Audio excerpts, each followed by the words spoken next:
رات بہت خاموش تھی۔ مکہ مکرمہ کی گلیاں سنسان تھیں۔ آسمان پر ستارے جگمگا رہے تھے، مگر اس رات کچھ ایسا ہونے والا تھا جو قیامت تک انسانوں کو حیران کرتا رہے گا۔ یہ وہ وقت تھا جب ہمارے پیارے نبی غموں سے گزر رہے تھے۔ چچا حضرت ابو طالب دنیا سے جا چکے تھے، اور آپ کی سب سے بڑی مددگار زوج محترمہ حضرت خدیجہ اکبر بھی وفات پا چکی تھی۔ پھر طائف کے لوگوں نے آپ پر پتھر برسائے۔ آپ کا مبارک جسم لہو لہان ہو گیا، جوتے خون سے بھر گئے، مگر زبان پر بد دعا نہیں تھی۔ آپ نے فرمایا، اے اللہ، اگر تاؤ مجھ سے ناراض نہیں تو مجھے کسی تکلیف کی پرواہ نہیں۔ اللہ اپنے محبوب کے صبر کو دیکھ رہا تھا، اور پھر اللہ نے اپنے محبوب کو وہ مقام عطا فرمایا جو کسی نبی کو نہیں ملا۔ معراج کی رات کا آغاز۔ ایک رات جب نبی کریم خان کعبہ کے قریب آرام فرما رہے تھے، اچانک نور پھیل گیا۔ فرشتہ حضرت جبرائیل علیہ السلام حاضر ہوئے۔ آپ کا سینہ مبارک زمزم کے پانی سے دھویا گیا، دل کو ایمان اور حکمت سے بھر دیا گیا۔ پھر ایک عجیب و خوبصورت سواری لائی گئی جس کا نام تھا باراق۔ وہ نہ خچر تھا نہ گھوڑا، بلکہ جنتی سواری تھی، اتنی تیز کہ جہاں نگاہ ختم ہوتی وہاں قدم پڑتا۔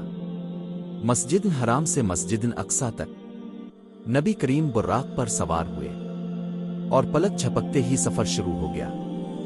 یہ سفر تھا مسجد الحرام سے مسجد الاقصیٰ تک۔ راستے میں اپنے کئی نشانیاں دیکھیں۔ جبرن نے بتایا، یہ وہ جگہ ہے جہاں فلاں نبی تشریف لائے تھے۔ جب آپ مسجد اقصیٰ پہنچے تو وہاں تمام انبیاء علیہم السلام موجود تھے، اور پھر اللہ کے حکم سے نبی کریم نے تمام انبیاء کی امامت فرمائی۔ 7 آسمانوں کا سفر۔ پھر آسمانوں کی طرف سفر شروع ہوا۔ پہلے آسمان پر حضرت آدم علیہ السلام، دوسرے آسمان پر حضرت اور حضرت عیسیٰ علیہ السلام، تیسرے آسمان پر حضرت یوسف علیہ السلام، چوتھے آسمان پر حضرت ادریس علیہ السلام، پانچویں آسمان پر حضرت ہارون علیہ السلام، چھٹے آسمان پر حضرت موسیٰ علیہ السلام، ساتویں آسمان پر حضرت ابراہیم علیہ السلام۔ صدر المنتاؤ۔ پھر نبی صدر المنتاؤ تک پہنچے، جہاں حضرت جبرن رک گئے۔ وہاں سے آگے صرف نبی کریم گئے۔ اللہ سے ملاقات اور نماز کا تحفہ۔ اللہ تعالیٰ نے اپنے محبوب سے کلام فرمایا، اور امت کے لیے 50 نمازوں کا تحفہ۔ بعد میں کم ہو کر 5 نمازیں رہ گئیں، مگر اجر 50 ہی رہا۔ جنت اور جہنم کے مناظر۔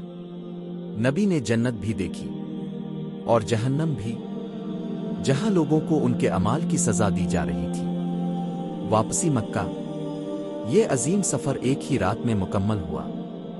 جب نبی نے واقعہ سنایا تو کفار نے انکار کیا، مگر حضرت ابو بکر صدیق نے فرمایا، اگر محمد نے فرمایا ہے تو یہ سچ ہے۔ معراج کا پیغام۔ یہ واقعہ ہمیں سکھاتا ہے، نماز مومن کا معراج ہے۔ مشکل کے بعد آسانی ہے۔ اللہ اپنے بندے کو کبھی اکیلا نہیں چھوڑتا۔